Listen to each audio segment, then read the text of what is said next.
And the Raging Grannies are going to, let's see, here we go. The Raging Grannies are, wait a minute, I got too many things up. Everybody else mute, remember. Everybody mutes but Rowan, and she's going to lead us in the first couple of songs, and then I'll introduce Rowan. So mute yourselves. There's something that's troubling the grannies, so we toss and we turn late at night, wondering why there are so many hungry in a land that's so rich that ain't right. It's time for a moral revival, so we've joined the Poor People's Campaign to end poverty in our nation. We've joined the Poor People's Campaign. The government spends all our taxes for killing in wars far away. But the grannies say give our kids books, not bombs, and give the kids teachers fair pay. It's time for a moral revival, so we've joined the Poor People's Campaign. To end senseless wars across the planet, we've joined the Poor People's Campaign. They're drilling and fracking and dumping to fatten their wallets, you see. And they don't really care if we live or die. It's enough to make Mother Earth weep. Now it's time for a moral revival, so we've joined the Poor People's Campaign. To stop them from poisoning our planet, we've joined the Poor People's Campaign. Equality for all the people, they say, is the law of the land. But our system is blatantly racist, so together for justice we'll stand. And it's time for a moral revival, so we've joined the Poor People's Campaign. And together we'll pick up the torch and work for the National Poor People's Campaign. We're not afraid of their handcuffs. They can lock us in jail if they must. But we grannies won't sit by in silence while they throw us all under the bus. And it's time for a moral revival, so we've joined the Poor People's Campaign. And we're glad all you folks have joined with us in the National Poor People's Campaign. And we're glad all you folks have joined with us in the National Poor People's Campaign. Come, all of you fine people, good news to you I'll tell about a fusion movement that has come here to dwell. We're moving forward together, our lives we will not sell. Not one step back is our refrain, we've broken from our shell. Oh, which side are you on? Oh, which side are you on? Which side are you on? Oh, which side are you on? Let's remember where we come from, and our movement cannot fail. Remember who we are, my friends, and I know we will prevail. The fire has been rekindled, and we're willing to go to jail. Our lives are ours and ours alone, and the future is not for sale. Oh, which side are you on? Oh, which side are you on? Which side are you on? Oh, which side are you on? Oh, listen up, all you senators, democracy's our right. The filibuster has got to go, and we're showing up to fight. The Congress needs to serve us and not the far, far right. And corporate bosses who kill the earth, that is all of our birthright. Oh, which side are you on? Oh, which side are you on? Which side are you on? Oh, which side are you on? Which side are you on? Oh, which side are you on? Do you know how it happened? happened? And do you realize, or do you think the truth comes from the world of suits and ties? They preach cooperation, don't listen to their lies. Our parents bled and starved to claim our right to organize. Oh, which side are you on? Oh, which side are you on? Which side are you on? Oh, which side are you on? Oh, come all you good people, you pour the whole world round. It's time to throw off our chains and make a mighty sound.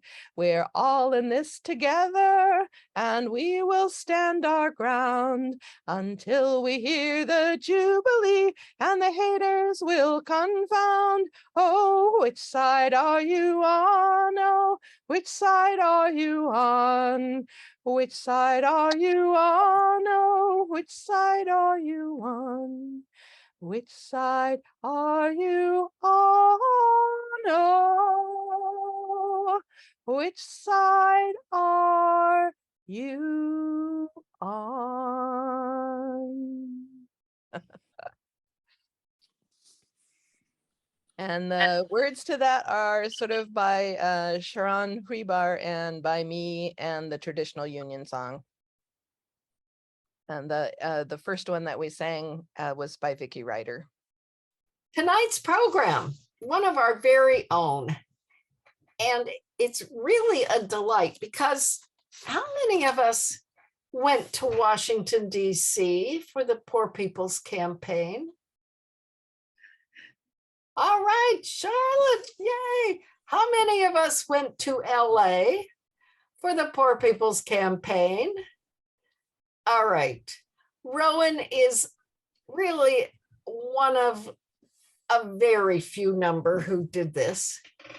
And, you know, I don't know how easy it would be to get to LA and to Washington, D.C.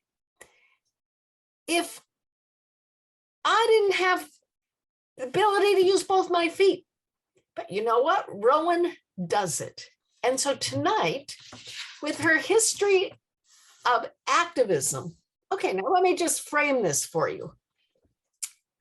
Activism and activity go a long way back from Rowan, but let's just consider the last 4 years. Since 2018, when Rowan first got involved in the Poor People's Campaign by going to the National Congress, was that in 2018 or 2019? Now, the National Congress was 2019. 2019. Yeah, our branch was involved in 2018.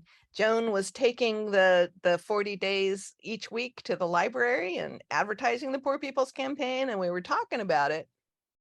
I think I went to Sacramento for one of the days during the 40 days. Okay, so there you are. Rowan doesn't just get active, Rowan gets active. She is now on the California Coordinating Committee and on the state working group for the Poor People's Campaign. And she went to Washington, D.C. and has a tale to tell. Okay, Rowan, please, everybody, welcome Rowan, my summer of activism. Thank you. And so I'm the co-convener of the Faith Leaders Working Group, both for the Bay Area and for the California campaign, not just any working group. Great. Amazing enough. So hopefully you can see the first slide, the Poor People's Campaign update, because I'm going to tell you what's going on now. And my summer. I'm going to talk about PPC events in LA and DC, partly through the lens of WILPF, because WILPF is what got me involved in the Poor People's Campaign. It was Joan, really. And, but I had some extra challenges this year, and I thought I would share, just not to be any kind of ridiculous inspiration or something, but just, I think it's important for actions to be aware that there are people who need different accommodations, and I'm definitely one of them. So back in May, hello, change the slide. On Monday, May 16th, we had a MORE tour stop. MORE is mobilizing, organizing, registering, and educating, although the E stands for all kinds of things, empowering, engaging, whatever. In LA, and of course, I was on the committee that was planning it from afar, and I flew down via Southwest. And this is a picture by Steve Pavey, who's the official photographer for the campaign. And you can also see it behind me in my Zoom background. So this is my sort of my summer vacation. I'm showing you all the pictures. Randy Webster in the yellow California Poor People's Campaign t-shirt on the left was the volunteer coordinator. She's a WILPF member who lives in the East Bay. And she's seen here helping people understand what was needed for the day, because we needed lots of volunteers. We had a march, we had a rally, we had booths, we were selling t-shirts, all the things. And the other picture is me on stage exhorting folks to come to DC. And the picture is a little fuzzy because it's from the video that they broadcast. And I actually cut out just my little portion and put it on my personal YouTube channel. If you're interested in seeing the video, it was, they had asked me to talk about something, and then they got up and introduced me to talk about something else. So it was totally extempore and a little strange, but hey, that's what you do. But so here I am on stage. Wow, isn't that nice accessibility? Except that the ramp to the stage was along the back of the stage, with the ramp kind of heading off into space at the edge. And there was an 1 to 1.5 inch lip on the side of the ramp, which I had to get over in my chair. So I scared the drummer because I sort of flew over the side. And then you'll see that I'm using a hand mic. Reverend Liz is standing over there at the podium. My video doesn't catch the start of my speech because the videographer was focused on the podium. So these are some things that you might think about if you're inviting a wheelie onto your stage. That podium's not going to work. That ramp barely worked. Depending on which chair I was in, it wouldn't have worked. But there I was, telling people to go to Washington, D.C. and be there or be square. And then I said, yes, I really am that old. So, oh, one of my most embarrassing moments. Okay, so I went to LA with a bunch of other people from the Bay Area campaign, and they put us up in an Episcopal guest house, which was great. You know, we were there together. We worked on signs and stuff in our dining room, but the building was only accessible via the parking garage. And there was no way to get out of the parking garage unless you were in a car that triggered the door opening. So every time I had to leave the building, I had to find someone to go out and punch in the code to let me out. That is not good accessibility. So the first picture is Felix, my fox Wormy. I decided I was going to take him everywhere this summer as sort of a point of interest in my travel. So I didn't have to take a bunch of selfies. I could take pictures of Felix doing things. The guest house was about 2 or 3 miles from our SEIU provided space where we worked on large signs together.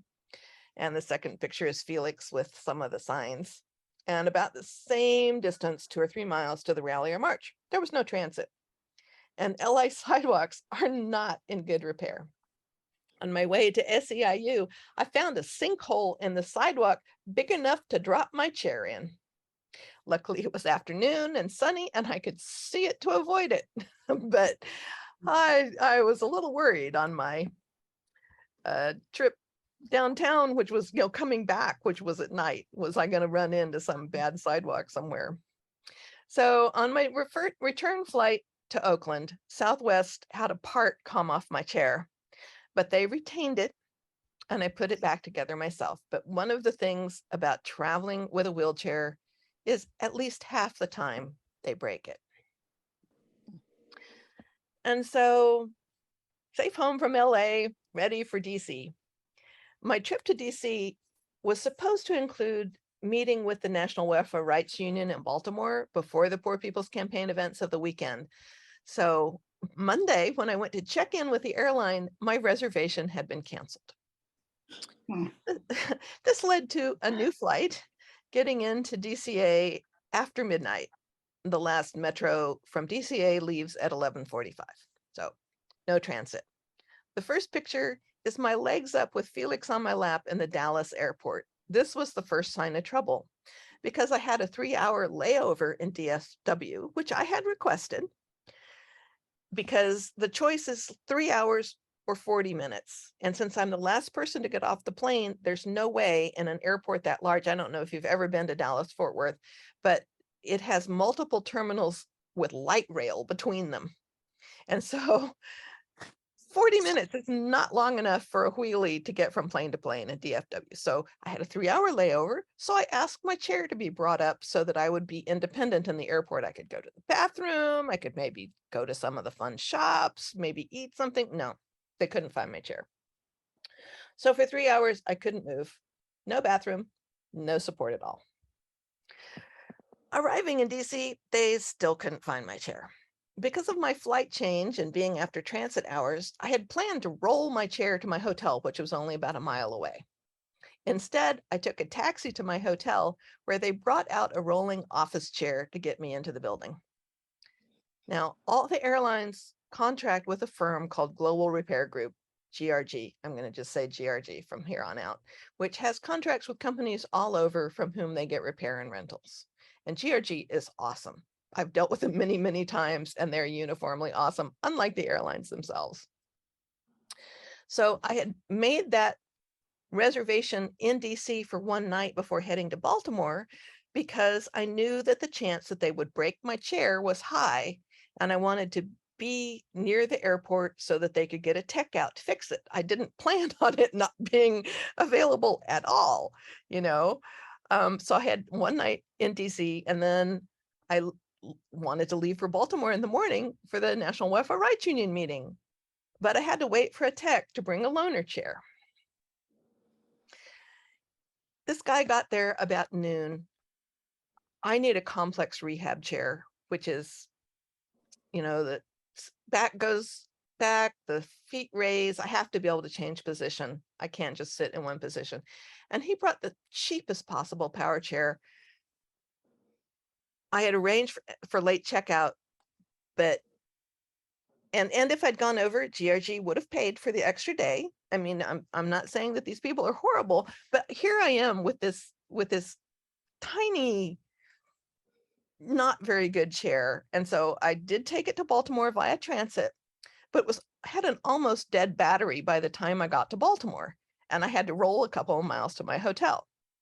Well, luckily, an awesome man named Sam brought me a small Quantum that actually had shocks, which the low end one didn't, and it wouldn't have made it to my hotel anyway. But so there I am. I love, this is a freeway underpass pillar in Baltimore. I just think it's really cool. All the pillars, and that's our hotel. So I made it to the hotel, and my roommate, Mary Bricker Jenkins, welcomed me, and a bunch of us Raging Grannies actually, you know, masked, sang together, and had a wonderful evening, drank a couple bottles of champagne. It was really nice. But I had missed the whole day of the NWRU conference, and I was beyond exhausted. My chair was delivered to the hotel by the airline at 3:38 a.m. on Thursday. So we're a couple days later here. So it was lost for 2 days. But I did not get up when they texted me at 3:38. I just looked, saw who it was, just nope, not dealing with this right now, went back to sleep. So in the morning, I found out that, yep, they broke my chair. They had lost a crucial part of the right leg armature, which made it undrivable, and the legs would no longer lift and stuff. And because of it, it would drop and be in the way. It wasn't drivable with that armature. So I went in my loaner chair over to the morning of the NWRU, but I was nodding off. And I came back to the hotel and slept the afternoon away. I was just, you know, not not there for NWRU. And my dear friend Mary, who had recently had surgery and was having complications, took off driving the 3 hours to home. So I was on my own again. Luckily, I have a dear friend, Laurel, who is part of the Maryland PPC, but also used to live in Berkeley, and we've known each other for 30 years. So I called her up and went out to dinner with her. So it's not a total loss. The second pick is me and Felix enjoying her company. And then Friday, I had to leave my broken chair in the hotel lobby and head down to DC in my loaner chair from Sam, with the understanding that Sam would pick up my chair and see what could be done and work with, GRG and American Airlines. And the third picture is Penn Station in Baltimore, which has both Amtrak and MART, which is their local trains like BART. I took MART back down. I kind of wish I had taken Amtrak because the MART trains are not very accessible. So I arrived in DC at their station and set off to find the Hilton where I was booked.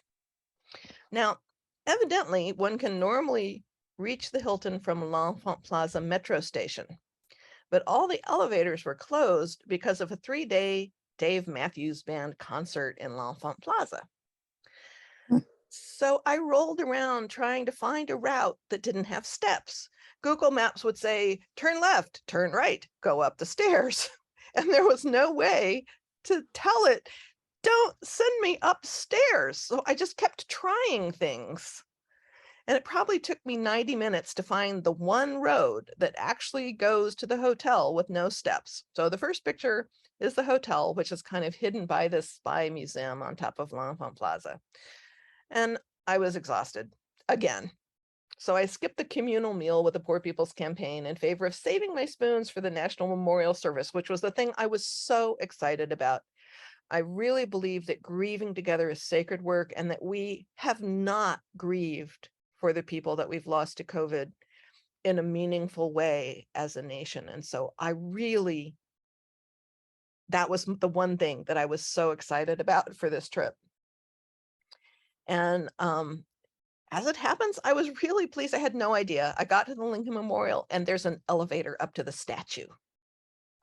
So I got to go up to the statue just like everybody else, which was totally cool.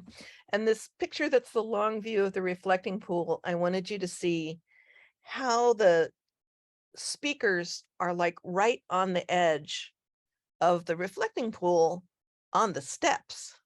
I mean, so there's like a little bit of where the speakers are, but the audience is mostly on the steps. What's up with that? And so there were lots of folks standing on the steps in limited space.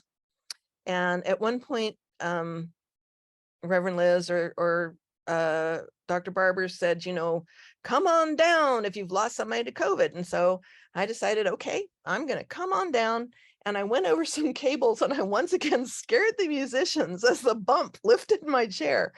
I'm the bane of Poor People's Campaign theomusicologists, evidently, but I didn't hit anybody. Once again, I didn't hit anybody, but they didn't have ADA extensions on their cable covers.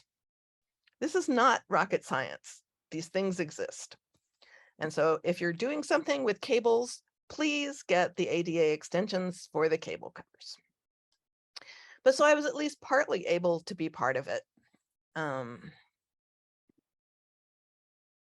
And here is what the memorial wall looked like. People were going and writing the names of those they had lost for COVID, to gun violence, and to the interlocking injustices and to war.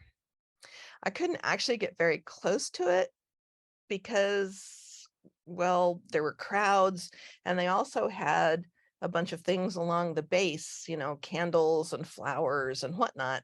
And I just didn't feel like I could navigate all those people and all those things and get close enough. But luckily, the Poor People's Campaign had, throughout COVID, an electronic memorial wall, and I have memorialized those I've lost to COVID.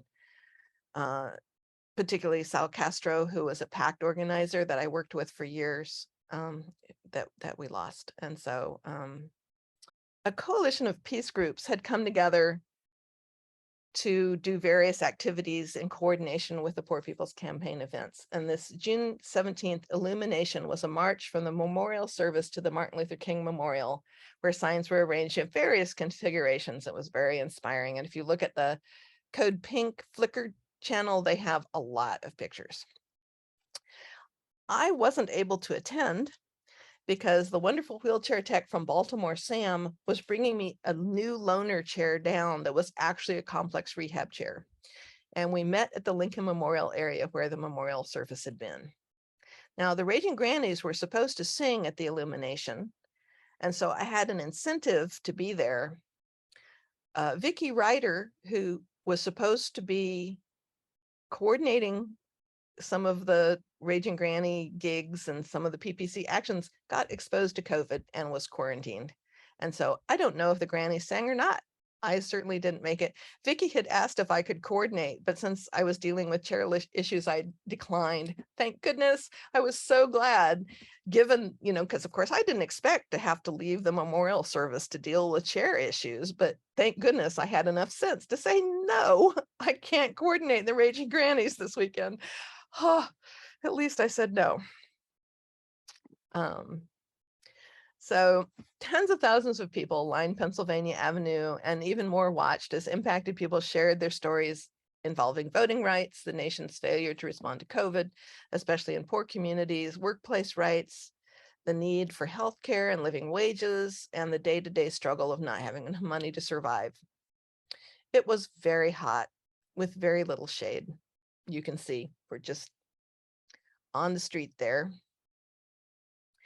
And the sound from the stage was so loud that I could not bring myself to get close to it. So I headed back about 5 blocks from the stage. There were speakers at every block, so you could hear what was being said. And at block 5, there was this giant screen TV. And so, and a set of chairs set up so people could sit in chairs and watch TV. It's not lost on me that I could have been at home watching the live stream in comfort rather than on a big TV in DC, but there you have it. That's my experience of what was going on in stage. And now this is just some of those wonderful summer pictures. Because I was part of the WILPF for PPC, actually I co-convened the WILPF for PPC action with Emily Keel, who is now our liaison to the Poor People's Campaign. I got to solicit pictures from our WILPF sisters, so I'm just going to share some of those. Here's a picture of Darian in the white mask, Anna Santoya, and Jan Quarterman. And I didn't ever see them because they were nearer the stage. I never managed to hook up with any of the WILPF people.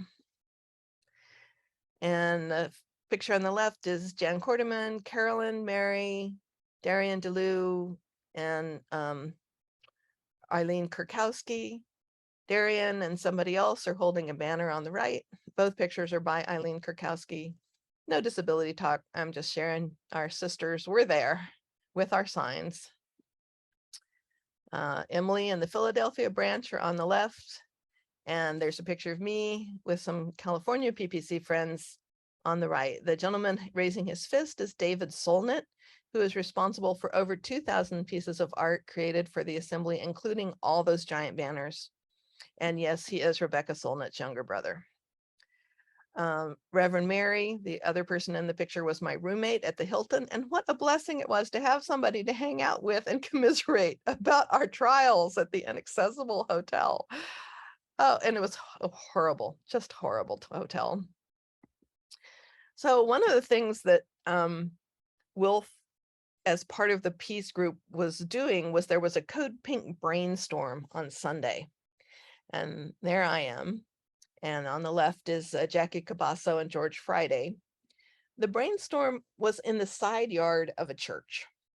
They had originally planned to meet in the inaccessible basement. Well, the side yard wasn't particularly accessible and there was no accessible bathroom. So I stayed for a couple of hours and then left to find a bathroom and roll a couple of miles back to my hotel. WILPFers turned out for the Code Pink dinner on Saturday after the assembly.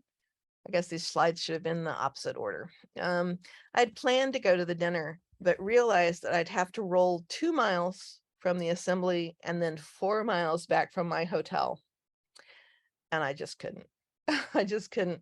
The 3-day Dave Matthews Band concert in L'Enfant Plaza was still going. They still had a bunch of streets closed, metro elevators closed, and all manner of roundaboutationsness to get to my hotel. And so one of the things I have really not mentioned is that there was very little useful transit. And so I rolled miles to get to anything. I couldn't take a taxi, you know, you have to usually, depending on the city, you have to reserve a mobility taxi 72 hours in advance. You can't just call up and say, hey, send me a mobility taxi. It doesn't work that way, except in Boston, where almost 50% of their taxi fleet is mobility taxis. But that's the only city where I have ever found that to be true. And actually, I should have said in LA, not only did I have no luck with taxis whatsoever, Lyft has mobility Lyft in LA, and we're way more. And I'm one of those people, you know, support the taxi companies, not these people who have apps and think they're tech companies and not service companies. Well, if you're in LA, Lyft beats out the taxis if you need a mobility taxi. Who knew, right? So the other thing about being in DC and having to roll miles is that the sidewalks are brick or cobblestone or otherwise really bumpy. This is really hard on the body, and my loaner chair shocks were not as good as those that my own chair had been. And so that really impacted my stamina and what I was willing to do. And so I missed this awesome dinner with all these great people. So after Reverend Mary left on Sunday night, I moved to a different hotel. And because of various travel snafus with the rebooking of my canceled reservation, I wound up staying in DC for a week after the assembly. So I was still around when the Supreme Court overturned Roe v. Wade. The Supreme Court was very fenced off from the people. I wanted you to see there are multiple layers of fences keeping you from getting anywhere near the Supreme Court building. And I love this sign, which says, the only value held up by this court is white supremacy. I have to say, I pretty much agree. And there was a large contingent of Catholics.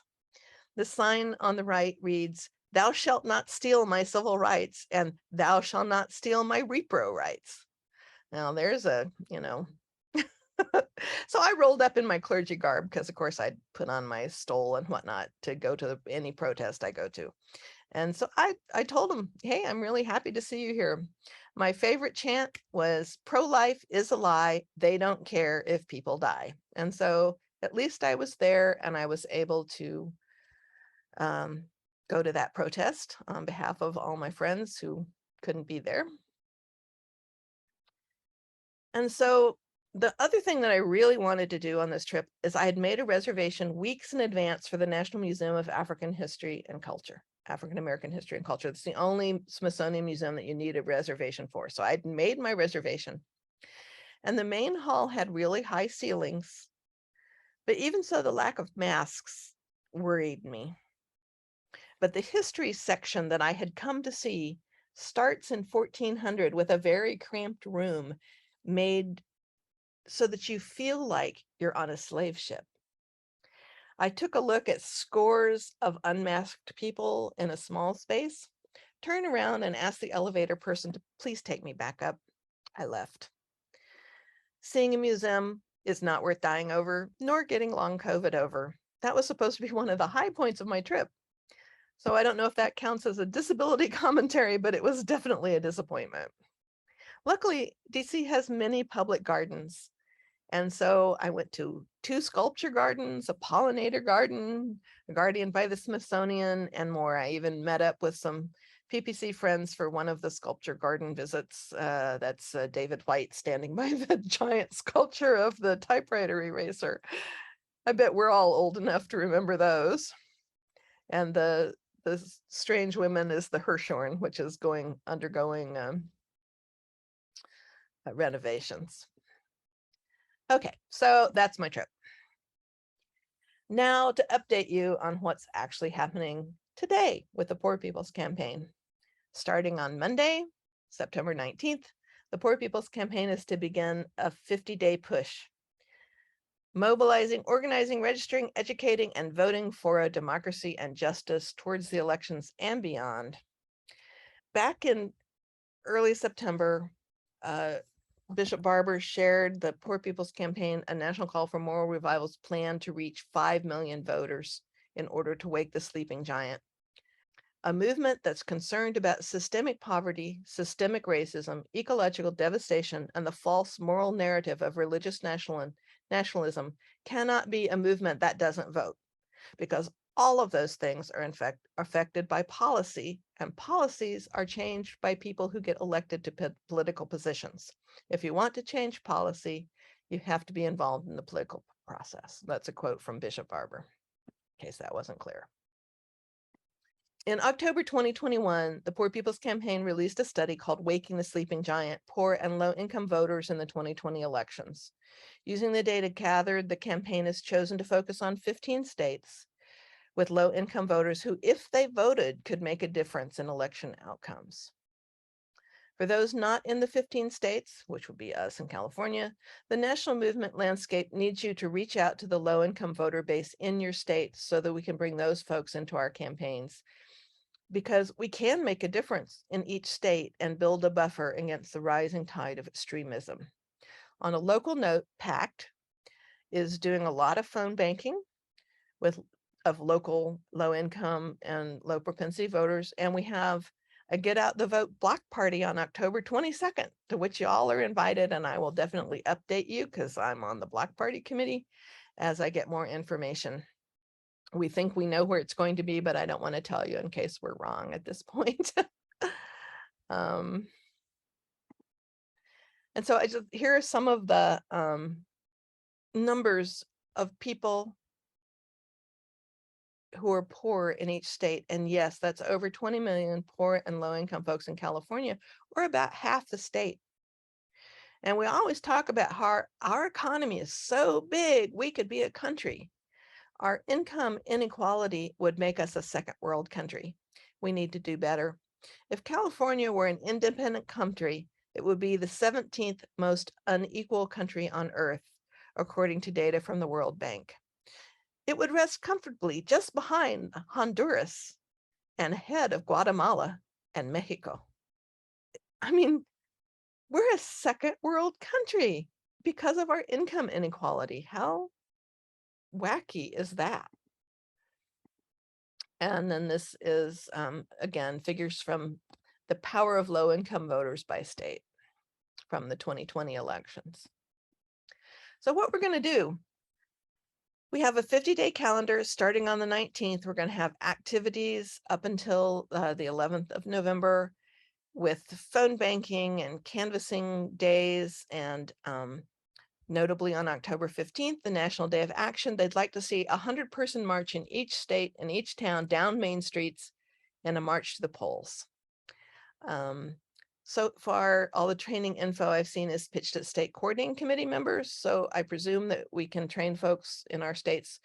However, there's a training tomorrow and I'm celebrating my 39th anniversary tomorrow. So I'm not taking tomorrow's training, and I missed last night's training also. So can't help you with what the plans are with that. I apologize. So in 1967 and today, voting is important. Today, we have less voter freedom than we did after the 1965 Voting Rights Act. And yet, we, the people, must find a way to make the government find it wise and prudent to collaborate with us so that we can fulfill the promise of the Poor People's Campaign. And this slide has a quote from Martin Luther King. When a people are mired in oppression, they realize deliverance when they have accumulated the power to enforce change.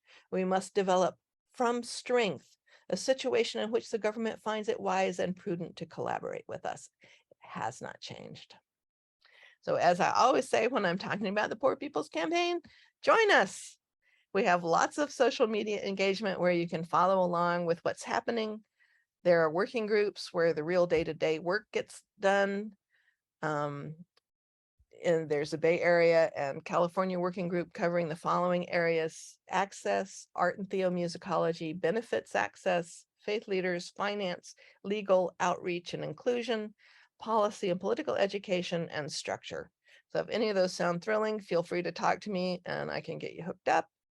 And if you would like to be added to the WILPF listserv for more on our PPC from our liaison, Emily Keel, it's ppc-com at wilpfus.org. And which is on the screen. You can take a screenshot if you need to capture that. Although I suspect that since I've talked to you about the Poor People's Campaign a lot, y'all are on that list and are following us on at least one social media. And our fiscal sponsor is Atina. And if you'd like to donate, because we're still doing all kinds of stuff and we're still paying off, we sent about 90 low-income people to DC using funds that people had donated to the California campaign. Some of them flew, about 40 of them who were undocumented women and children from LA took a bus. And oh my goodness, that was very expensive. But also when we were booking places for them to stay on the trip, we ran into sundown towns. Y'all know what that is? That's a town where they want the African Americans and the non-white people gone after sundown. And so they would have regulations like every person in a group must show their ID because they want to get you out of town. And so we could not book a busload of undocumented women into a sundown town hotel. And so we are still paying for some of that stuff. It turned out to be really expensive, but we raised a lot of money. I mean, we dedicated ourselves to getting our poor and low wealth folks to DC, and we did it. We did it. And we just actually did a survey of people who went, and I should have thought to have a link to the survey about what people's experiences were like. And if anybody's really interested in that, I can find the link and send it to you later. But I'm so impressed with the campaign. Sometimes, you know, we do wonderful stuff, but you don't evaluate it. And so I really appreciate that our campaign in California evaluated whether our getting people to DC worked or not. And I think it worked. I'm certainly, you know, glad I went despite the challenges. And as you heard, there were a lot of challenges. And so does anybody have any questions? So just raise your hand. First of all, before we take questions, a big hand. Woo! It's wonderful, Rowan. Thank you. Thank Oh, Rowan, you. And I so much sharing and so combination of matter of fact and reality and wow. okay, so please raise your hand and I'll call on you. I see Catherine and then Granny Ruth and then Karen and Amy. So, okay, Catherine. Hi, I just wanted to say that it seems like Rowan had to spend so much time and energy dealing with the chair issue that, you know, she traveled all the way across the country to go to this conference and the actions and everything. And instead she had to be dealing with her chair being lost and the problems of having a bad loaner. Which I still have.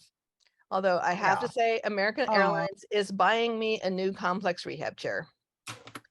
It just isn't here yet. So I'm in my 3rd month in my loaner from the Angel Sam in Baltimore. Wow. That's really funny. All right.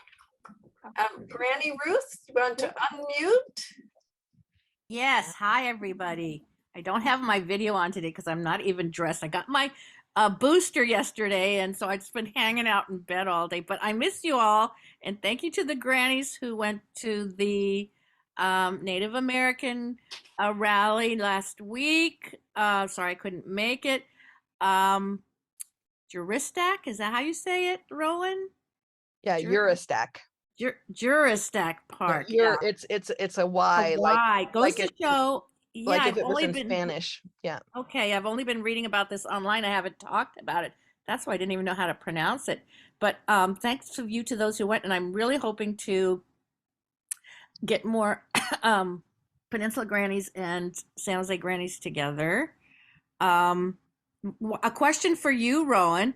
I know that at one point the Raging Grannies under Vicky Ryder or coordinating. She's in North Carolina and has kind of been kind of a coordinator of Grannies internationally. She had at one point said, "Oh, we should get Grannies to go on buses to DC."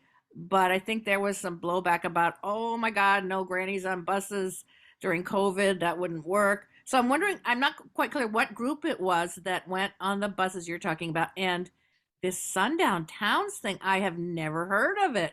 Maybe you can tell us a little bit more about that too.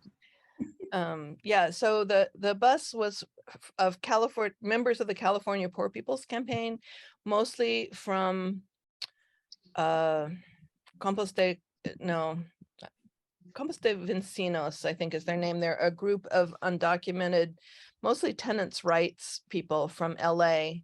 And they've been involved with the Poor People's Campaign, and they wanted to go to DC, and we wanted to make sure they did. There are sundown towns all over wherever there have been white supremacists, which means coast to coast. I mean, Oregon, the Midwest, the South, lots of places have sundown towns. And it was not something that we thought of ahead of time in our planning. It was just the person making the bookings realized when they were told the rules, that's a sundown town. So Grannies, some of them did take the buses, the people who were, because the Poor People's Campaign had this whole rally bus company thing where people could take buses. And so the people in states closer on the East Coast did actually take the campaign buses. And I think even some people from Michigan or Wisconsin or one of those places I can't keep track of in the upper Midwest took buses, although they had also talked about taking trains and trying to do a train like we did the train to the Women's Peace thing years ago. But this has all been so interesting to hear you share it. And I've never really heard you do public speaking before. We sort of met here and there in public. You were a wonderful public speaker. well, thank you. You look gorgeous too. All right, next person. I'm going to mute myself now. Next we have Karen and Amy. You've got your hands raised. What's your question? First of all, I wanted to say that it was such a trial that you went through with your chair. And so she answered the question. I mean, you answered the question already that you haven't got your chair back yet. Right. And I want to say that I thought that hotels and places that you go, airports and hotels and everything that's available to the public had to make everything wheelchair accessible. And I thought that was a law, like disability rights and stuff like that, where public places had to make things wheelchair accessible. But I guess that's not true. Right. The ADA does not cover buildings that were built prior to 1970 something, unless they have done a major renovation. And if they do a major renovation, but I have run into doctors' offices in San Jose, which are not accessible to me in a wheelchair, doctors' offices, because they're in older buildings and they're not required to be. So the struggle is real. I feel so bad that you had to go through that. I mean, I didn't even, when I heard you're going, I didn't even realize you had to go through all that, because I thought everything when you're going across either to LA or to Washington, that there'd be accommodations for you. I didn't understand that you had to go through such hell, going places, because I thought when you went that everything would be accessible to. So I really feel bad for everything you went through. I mean, wow. Well, it's just my life, that's the way it is. And you either deal with it or you give up. And I'm not willing to give up. No, no, and I just I'm just really, impressed that you're willing to go through all that and all you went through, because it's amazing, totally amazing. Yeah, it was amazing. And wow. All right, our next questioner is Charlotte. I see your hand. Charlotte, what's your question?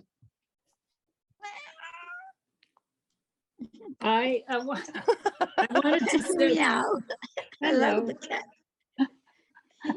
I wanted to thank Rowan. Yes, a very sort of a consciousness raising experience to hear the number of difficulties that you faced on.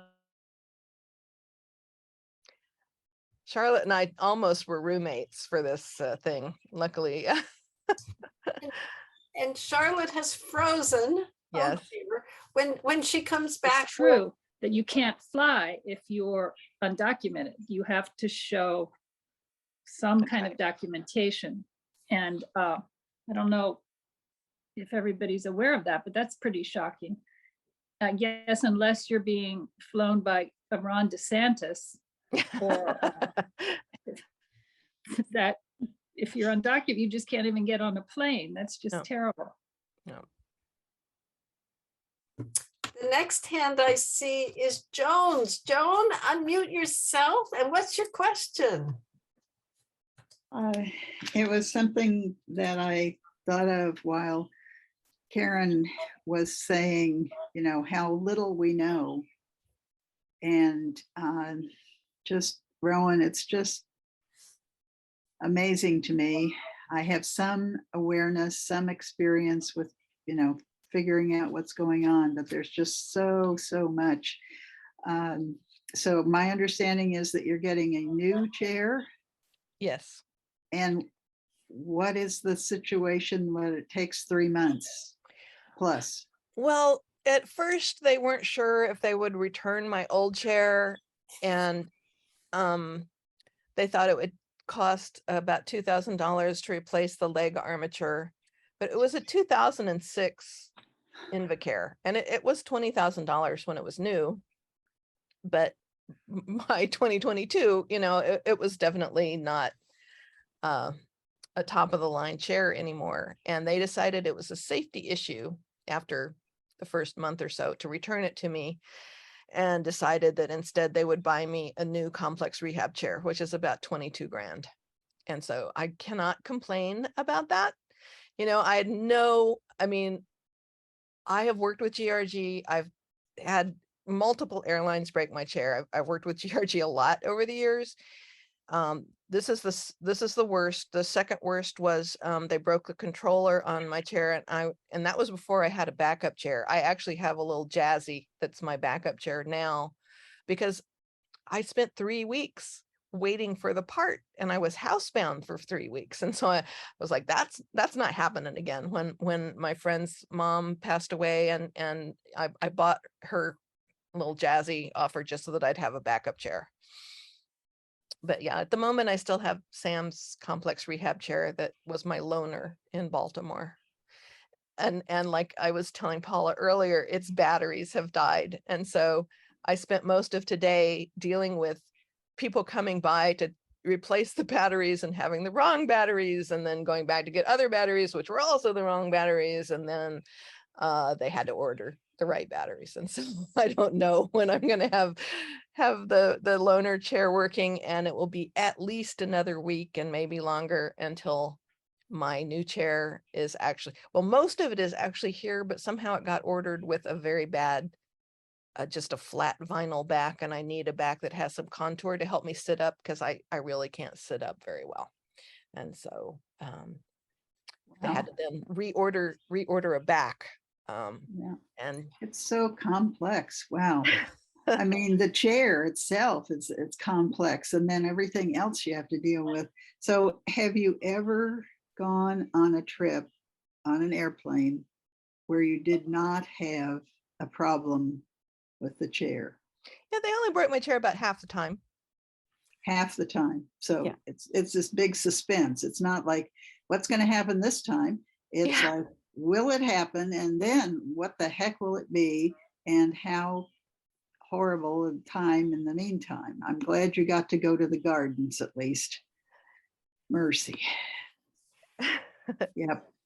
So thank you. Our next question is Essie. Yeah. Essie? I don't know how to put this back, the hand. Anyway, Rowan, all these things about chair problems and disability and all that, but now I think things are being better now for disabled. They're trying to, at least. I saw in the newspaper that Oh, yes. they're trying. I think I talked to you about it. Yeah. Yes, They're Pete doing Buttigieg, something. the new Uh, Secretary of Transportation, has They put out told me. a disabled traveler's Bill of Rights. And I'm really sure that and the fact that the New York Times did an expo piece where they sent a photographer and a reporter with the president of Paralyzed Veterans of America on his Good trip on choice. American and documented how awful it was for him. Yeah. And so I don't think they would necessarily have bought me a new chair a year ago, Yeah. but between the DOT's Disabled Passengers Bill of Rights and this huge expose in the New York Times, They had to I do think something. Yeah. they had to do something. And so I just think it's a Actually, matter of lucky timing on my yeah. part that they broke my chair. And so you became an advocate. I was traveling this time. I went to Florida and I stayed in Dallas airport stopover, and they were very nice to me. American Airlines was very nice. They really took I only had a carry-on. I didn't have a suitcase baggage. I just had a carry-on to see my brother. He has Alzheimer's. So I went to see him for 5 days. I was there. And they were very nice. They took my little carry-on, put it up for me, and they went out of their way to help me. Maybe you were the cause of getting a little thanks to you. The other thing I wanted to ask you about your reports, full of information. I couldn't note it down fast enough, all the information. But it was very interesting, all the facts and figures that you put out. That was a lot of work. Thank you for doing that. you're So welcome. it should be noted that this is all being recorded, and Yes. I'm sure Rowan will put it up on the WILPF San Jose YouTube channel and let us know so you can go capture that screen again. Okay, on the YouTube, huh? So watch for the notice. Okay. I see Shirley has her hand up. Shirley? And Joan has hers up again because I had lowered it. So I just want to say that I really truly admired what you had to go through, and I'm so glad that it was recorded.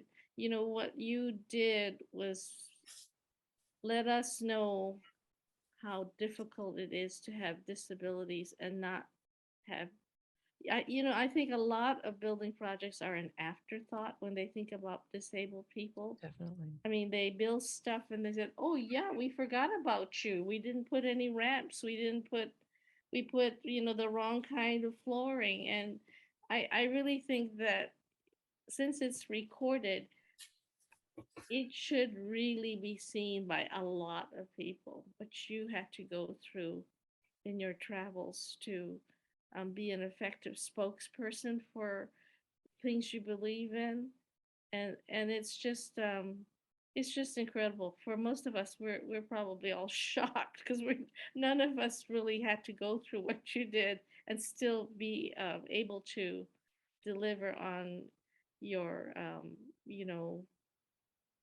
your Journey. aim to spread the word about the Poor People's Campaign. So thank you for doing this. You're welcome. I think all of us have a great deal of gratitude because this is, like Charlotte said, a consciousness raising. And we need this. We need the consciousness raising without having to be, to be in your shoes. We need universal design. They're putting in senior housing 2 blocks from my house that has steps up to every apartment. Oh gosh. How What? are you going to age in place Well, they have with steps elevators up to in your that, right? apartment? You Are know, there senior. elevators? Are there elevators as an alternative way to get to your It apartment? it didn't look like it, you know, maybe for the other floors, but if you're on the first floor, you got steps up your apartment. You know, I don't know. I haven't seen the plans, but it's typical. You know, our city council has talked about universal design, and yes, we really want to do this stuff. But it isn't happening on the ground. Catherine? Yeah, I still haven't tried to find the pictures of it, but it's really common in low-rise buildings like that, that they have the parking garage not all the way underground. So the steps are to get up to the ground level that is above the parking garage. But they could have done a ramp, and it would be so much more appropriate to have a ramp when it's a senior building so people can age in place. Or if they have to have surgery, even if it's temporary, who wants to, you know, be in a nursing home for, you know, however long it takes to recover, just because you can't get in your apartment because they said, oh, well, it's more private to have steps going up to each one instead of having a common, you know, ramp and then common sidewalk. You know, it's just such a bad design feature to apply to the senior housing. It's ridiculous. Well, I just want to say that a couple of weeks ago, I went with Rowan to an art show in Gilroy. And, you know, it was so enlightening. Can I just say, I went into the ladies' room, did my business, came out. Rowan went into the same ladies' room, came out and said, this is the best accessible bathroom I've been in. And I'm like, I didn't even notice. So it's, you know, it's about consciousness raising. Yeah, and if anybody needs a space for meetings in Gilroy, this community center is amazing that we visited. I wish we had something like that nearby. Yes. Closer than Gilroy, but it is someone's labor of love. And they did it as a labor of love. But I just, that experience of unconsciously going into the bathroom and having my conscience raised when Rowan came out. So it's really wonderful experience. I see Essie's hand and then Catherine's hand. Just a short note. When I came here, a lot of handicap has been done. Lots, everywhere I go, doctors around the place, a lot of handicap. Somebody must have worked on this here in San Diego, where I live. The first time I lived the other place, oh, that was bad. That was terrible. I fell twice entering my house, but this one has everything for, and even the streets outside in it's called downtown area here, Hillcrest. It's a gay area, or all kind of denominations, and they're happy people. But there are so many places that everything is ramped, everything is available for disabled. I'm so glad to hear that your new place is better. That's awesome. Yeah, the other one was not good at all. Yeah, I remember. I fell twice. The one I had my eye poked, I still have an injury. And then I had my shoulder, I'm still going. That was terrible place. Thank God, the difference, every day I said, thank God, I'm grateful to where I have been now. It's very good. Maybe one day anybody can visit. I'm inviting anybody who wants to come this side. And until then, we have you on Zoom, which is really a pleasure, Essie. Glad you're here. Yeah, I'm so glad I'm still hanging on. Thinking of coming to San Diego, soon to San Jose. And I see Catherine's hand up. Catherine? Monday, they're having sort of like a wrap-up meeting at the I'm sorry, I'm forgetting my words here. I've had a long day and I got my vaccine. the Palo Alto Junior Museum, I was on their disability access committee, and they designed their facility. They brought the committee in right at the beginning, so that instead of planning something and then having people say, that won't work, after they gotten a long way into the design, they could figure it out really early. And so we're having a wrap-up meeting and preview of new exhibits and stuff on Monday. And I could probably take a guest with me if anybody's interested. Okay, so That's in Catherine, Palo send a chat message to Catherine if you're interested. Yeah, I'm interested, but I don't know if I'll have a chair.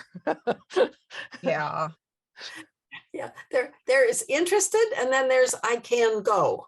Right. yeah. Two different things. All right. Well, we're coming upon the end of towards the end of our meeting. Anyone else have another question, comment for Rowan before we move to what we do at the end? Anyone? Thank you. Well, great. Let's give Rowan another big hand of applause, however you do it. Just let her know how much we appreciate. Yeah, very good. Thank you.